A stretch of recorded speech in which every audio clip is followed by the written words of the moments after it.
Köln.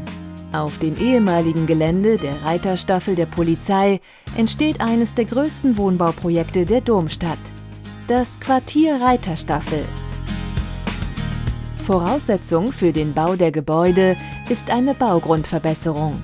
Kellergrundbau führt diese mit einer sehr wirtschaftlichen Kombination aus 2 Verfahren aus. Neben Rüttelstopfsäulen wird in den sehr weichen Bereichen des organischen Bodens statt Schotter Beton verstopft. So entstehen mit einem Gerät und demselben Arbeitsablauf Betonstopfsäulen.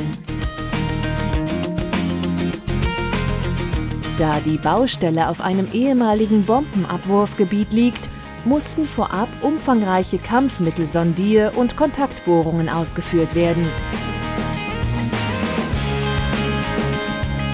Wir freuen uns, dass bald 1500 Menschen im oberirdisch komplett autofreien Stadtquartier in Köln wohnen und leben können.